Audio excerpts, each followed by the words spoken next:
கிறிஸ்து இயேசுவினாலே ஜெயம் கொடுக்கிற பிதாவாகிய தேவனை தோத்தரிக்கிறேன். இந்த நாளிலும் உங்களோடு தேவனுடைய வார்த்தைகளை பகிர்ந்தளிப்பதற்கு ஆண்டவர் கொடுத்த நல்ல சிலாக்கியத்தை நினைத்து ஆண்டவருக்கு நான் நன்றி செலுத்துகிறேன். நாம் ஜெபித்து தேவனுடைய வார்த்தைக்கு நேராக கடந்து செல்வோம். அன்பு நிறைந்த ஆண்டவரே, ஆசீர்வாதமான இந்த நல்ல நேரத்திற்காக நாங்கள் உமக்கு நன்றி செலுத்துகிறோம். இந்த நாளிலும் நீர் எங்களோடு பேச போகிற உம்முடைய வார்த்தைகளுக்காய் நன்றி. எப்படிப்பட்ட வார்த்தைகள் எங்களுடைய சிந்தைகளிலே ஒரு பெரிய மாற்றத்தை கொடுக்குமோ அப்படிப்பட்ட வார்த்தைகளின் மூலமாய் எங்களோடு பேச போகிற தயவை நினைத்து உமக்கு நன்றி. விடுதலையோடு உம்முடைய வார்த்தைகள் கடந்து வருவதாக. உம்முடைய வார்த்தைகளுக்கு விரோதமாக இருக்கிற பொல்லாத கிரியைகளை உயிர் தெழுந்த இயேசுவின் நாமத்தில் கடிந்து ஜெபிக்கிறேன். கிருபையும் இரக்கமும் கூட இருக்கட்டும். இயேசுவின் நாமத்தில் ஜெபிக்கிறேன் நல்ல பிதாவே, ஆமென். மறுபடியும் இயேசுவின் நாமத்தில் நான் உங்களை வாழ்த்துகிறேன். ஏசாயா தீர்க்கதரிசியின் புஸ்தகம் 51வது அதிகாரம் 2வது வசனம் இப்படி சொல்லுகிறது: உங்கள் தகப்பனாகிய ஆபிரகாமையும் உங்களை பெற்ற சாராளையும் நோக்கி பாருங்கள். அவன் ஒருவனாயிருக்கையில் நான் அவனை அழைத்து அவனை ஆசீர்வதித்து அவனை பெருக பண்ணினேன். உங்கள் தகப்பனாகிய ஆபிரகாமை உங்களை பெற்ற சாராளையும் நோக்கி பாருங்கள். ஆபிரகாமை நோக்கி பாருங்கள் அப்படிங்கிற தலைப்பிலே ஆண்டவருடைய செய்தியை நாம் கேட்க போகிறோம். ஆபிரகாம் விசுவாசிகளின் தகப்பன் என்று வேதம் சொல்லுகிறது. ஆபிரகாமை ஆண்டவர் ஆசீர்வதித்தார் என்று வேதம் சொல்லுகிறது. ஆபிரகாமை போல ஆண்டவரே நீர் என்னை ஆசீர்வதியும் என்று நாம் ஜெபிப்பதும் வழக்கம். அப்படி என்றால் ஆபிரகாமை நாம் நோக்கி பார்த்து ஆபிரகாமினுடைய வாழ்க்கையில் எப்படிப்பட்ட நல்ல செயல்கள் இருந்துச்சதோ அதை நம்முடைய வாழ்க்கையிலே கொண்டு வருவோமே என்றால் ஆபிரகாமினுடைய ஆசீர்வாதம், நீங்களும் ஆபிரகாமுக்கு புத்திரராய் இருக்கிறீர்களே என்று சொல்லக்கூடிய அளவில் ஆண்டவர் நம்மையும் மாற்றுவார். சரிதானா? அப்படின்னா இன்னைக்கு ஒரு காரியத்தை நம்ம கேட்க போறோம். ஆபிரகாமினுடைய கீழ்ப்படிதல். ஆபிரகாமினுடைய கீழ்ப்படிதல் வேதவசனம் சொல்லுகிறது. ஆதியாகமத்தின் புஸ்தகம் 12ஆம் அதிகாரம் 1 வசனம் சொல்லுகிறது: கர்த்தர் ஆபிரகாமை நோக்கி, நீ உன் தேசத்தையும் உன் இனத்தையும் உன் தகப்பனுடைய வீட்டையும் விட்டு புறப்பட்டு நான் உனக்கு காண்பிக்கும் தேசத்துக்கு போ. ஆண்டவராகிய கர்த்தர் ஆபிரகாமை பார்த்து சொல்லுகிற ஒரு வார்த்தை. 3 காரியத்தை விட்டுட்டு போ சொல்றார். எதெல்லாம்? நீ உன்னுடைய தேசம், உன்னுடைய இனம், உன்னுடைய தகப்பனுடைய வீடு, இதெல்லாம் விட்டுட்டு நான் உனக்கு காண்பிக்கும் தேசத்துக்கு போ. என கண்பானவர்களே, ஆண்டவராகிய கர்த்தர் ஆபிரகாமோடு பேசும் பொழுது இந்த காரியங்களை சொல்லுகிறார்.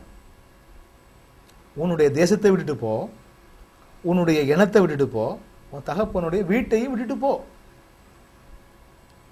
அப்போ நீ போகும் பொழுது தனிமையா போகணும், வேற ஒரு நாட்டுக்கு போகணும், உன் இனம் இல்லாத இடமா பார்த்து போ. ஏன் அப்படி சொல்லுகிறார் அப்படின்னா, தேசத்தில், இந்த தேசத்தில் பசுத்த குலைச்சல் உண்டாக்கக்கூடிய காரியங்கள் இருக்கலாம். ஆண்டவருக்கு பிரியமானவர்கள் இல்லாத மக்களாக கூட இருக்கலாம். அதனால இந்த தேசத்தை விட்டுட்டு நீ போ. 2வது சொல்லுகிறார், இனமும் தகப்பனுடைய வீடு. இவங்க ரொம்ப பிரியமானவங்க, ரொம்ப நெருக்கமானவங்க, அன்புக்குரியவர்கள். உன்னுடைய இனத்தை விட்டுட்டு போகும் பொழுது, உன்னுடைய நாட்டை விட்டுட்டு போகும் பொழுது உன் பிரியமானவர்களையும் விட்டுட்டு நீ போகணும். இது லேசான ஒரு காரியம் கிடையாது. நீ சொல்லிட்டு நான் உனக்கு காண்பிக்கிற தேசம். எனக்கு இந்த அதிகாரத்தில் பிடிச்ச ஒரு காரியம், சரி ஆண்டவரே நீர் காட்டுற தேசத்துக்கு நான் போகிறேன், ஆனால் நீ என்னை கொண்டு போகிற தேசத்தை எனக்கு காண்பியும் அப்படின்னு அவன் கேட்கவே இல்லை. கேட்கவே இல்லை. என கண்பானவர்களே, ஆபிரகாமுடைய கீழ்ப்படிதல் மிக முக்கியமானது. ஆபிரகாமுடைய கீழ்ப்படிதல் ரொம்ப ரொம்ப முக்கியமானது. குழந்தைத்தனமான கீழ்ப்படிதல் என்று கூட சொல்லலாம். ஆண்டவர் என்ன சொன்னாரோ அதை அப்படியே கீழ்ப்படியணும் அப்படிங்கிற எண்ணம் உள்ளவர் அவர். 4ஆம் வசனம் சொல்லுகிறது பாருங்கள்: கர்த்தர் ஆபிரகாமுக்கு சொன்னபடியே அவன் புறப்பட்டு போனான். சொன்னபடியே அவன் புறப்பட்டு போனான். இப்படிப்பட்ட கீழ்ப்படுதல் நமக்கு இருந்துச்சுன்னா ஆண்டோடைய ஆசீர்வாதம் வந்துடும்.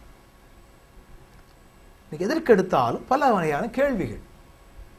ஆண்டவர் இந்த காரியத்தை சொல்லும் பொழுது இப்படி சொன்னார், நான் காண்பிக்கிற தேசத்துக்கு போ, நான் உன்னைய பெரிய ஜாதி ஆக்கி உன்னை ஆசீர்வதித்து உன் பேரை பெருமைப்படுத்துவேன், நீ ஆசீர்வாதமாக இருப்பாய். நீங்கள் அநேக இடத்துல நீ ஆசீர்வாதமாக இருப்பாய்ங்கிற வார்த்தையெல்லாம் வாசிக்க முடியும், அநேக கார்களில் வாசிக்க முடியும், அநேக வீடுகளில் வாசிக்க முடியும், நல்லது. ஆனால் அதற்கு முன்னால் ஆபிரகாம்கிட்ட இருந்த அந்த கீழ்ப்படுதலை போன்ற ஒரு எண்ணம் நம்மகிட்ட இருக்குதா? நம்முடைய வாழ்க்கையை கொஞ்சம் சற்று நம்ம யோசித்து பார்ப்போமே. நான் கீழ்ப்படிய மாட்டேன், ஆனால் ஆசீர்வாதம் வந்துடணும். நான் கீழ்ப்படிய மாட்டேன், ஆனால் உயர்வு வந்துடணும். நான் கீழ்ப்படிய மாட்டேன், என் விருப்பமெல்லாம் நிறைவேறணும். நான் கீழ்ப்படிய மாட்டேன், நான் தொட்டதெல்லாம் பொண்ணாயிரணும். இதான் நம்ம விரும்புகிறோம். என கண்பானவர்களே, ஆபிரகாமுடைய கீழ்ப்படிதல் மிக முக்கியமானது. எங்கே போறோம் என்று தெரியாம போனான், எப்படிப்பட்டது தெரியாம போனான், அங்குள்ள மக்கள் என்ன தெரியாம போனான். ஆண்டவர் உங்களுக்கு ஒன்று காட்டினார்னா, ஆண்டவர் உங்களுக்கு ஒன்று சொன்னார்னா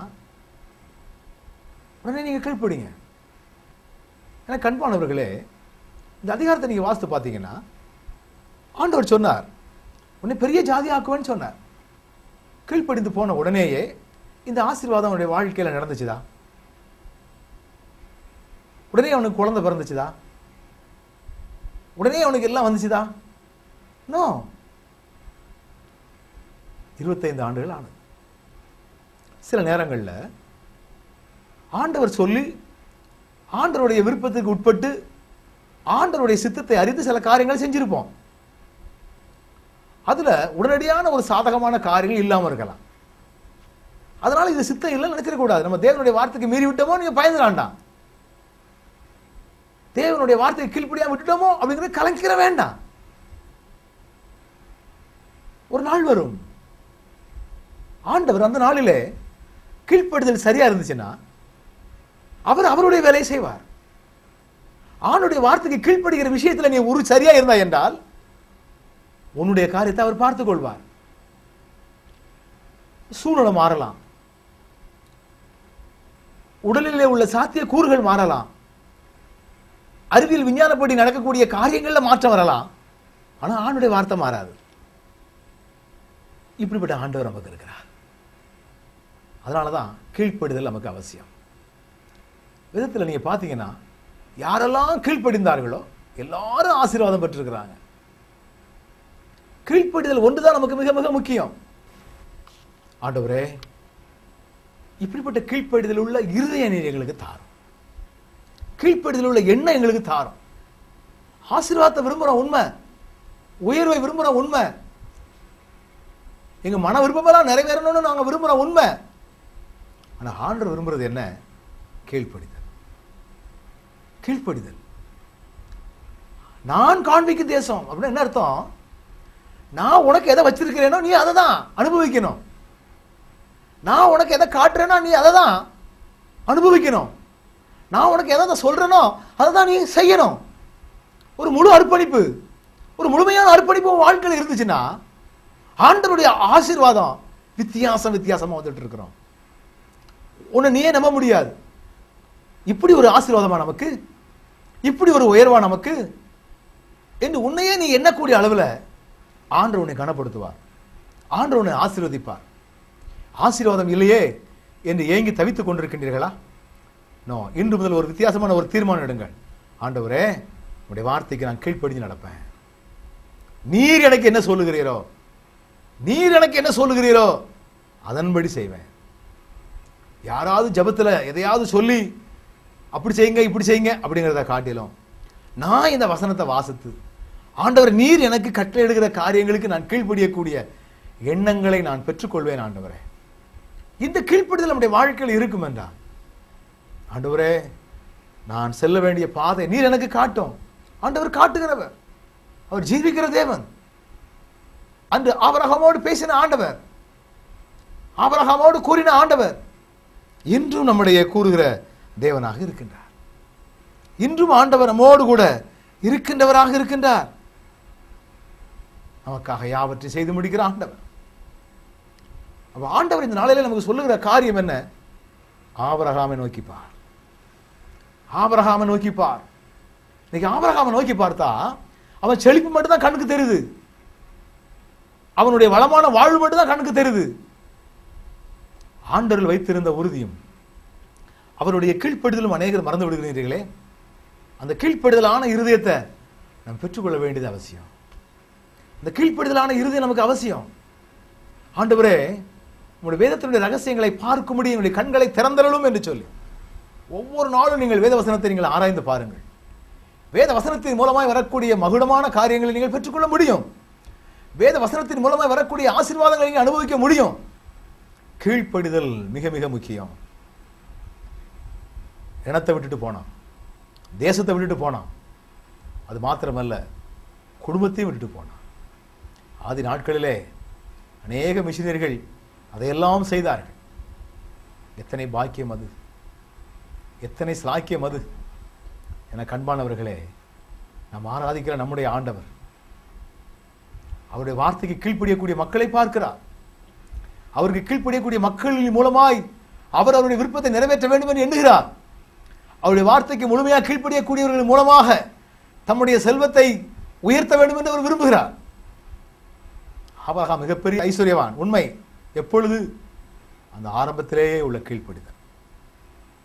ஒருவேளை ஆரம்பத்திலே உள்ள கீழ்ப்படிதல் மாத்திரமல்ல, கடைசி வரைக்கும் அந்த கீழ்ப்படிதல் இருந்துச்சு. கடைசி வரைக்கும் இருந்துச்சு. குழந்தையை பெறுவதற்கு முன்பதாக உள்ள கீழ்ப்படிதல், குழந்தையை பெற்ற பிற்பாடும் இருந்துச்சு. உயர்வுகள் வருவதற்கு முன்பதாக உள்ள கீழ்ப்படிதல், உயர்வுகள் வந்த பிற்பாடும் இருந்துச்சு. இன்னைக்கு அந்த கீழ்ப்படிதல் நமக்குள்ள இருந்துச்சுன்னா அதே ஆசீர்வாதம் உங்களுக்கு உண்டு, எனக்கும் உண்டு. எனக்கு அன்பானவர்களே, அவருக்கு கீழ்ப்படியக்கூடிய மக்கள் இன்னைக்கு தேவை. அவருடைய வசனங்களுக்கு நடுங்குகிறவனையே நோக்கி பார்ப்பேன் என்று சொல்லி ஆண்டவர் சொல்லுகிறாரே. ஆபிரகாம் என்கிற பெயர் ஞாபகத்துக்கு வரும்பொழுதெல்லாம் அவருடைய கீழ்ப்படிதல் ஞாபகத்துக்கு வரட்டும். அந்த கீழ்ப்படிதலின் மூலமாய் மேன்மையான காரியங்களை நான் பெற்றுக்கொள்ளத்தக்கதான கிருபைகளை எனக்கு தாரும் ஆண்டவரே என்கிற சிந்தையோடு கூட நாம் செயல்படுவோம். ஜெபம் செய்வோமா? நல்ல ஆண்டவரே, இந்த அருமையான நேரத்தில் எங்களோடு பேசின ஆபிரகாமின் கீழ்ப்படிதல் என்கிற இந்த செய்திக்காய் உமக்கு ஸ்தோத்திரம் ஆண்டவரே. சொன்ன உடனே கேள்வி கேட்காமல் கீழ்ப்படுத்ததை போல எங்கள் வாழ்விலும் உங்களுடைய வார்த்தைக்கு கீழ்ப்பிடித்து நடக்கக்கூடிய எண்ணங்களினால் எங்களை வழி நடத்தும். இந்த வார்த்தைகளை கேட்ட பிள்ளைகள் ஒவ்வொருவரையும் உயிர் தெழுந்த இயேசுவின் நாமத்தில் ஆசீர்வதித்து ஜெபிக்கிறேன். கிருபையும் இரக்கமும் கூட இருக்கட்டும். இயேசுவின் நாமத்தில் ஜெபிக்கிறேன் ஜீவனுள்ள நல்ல பிதாவே. ஆமென், ஆமென்.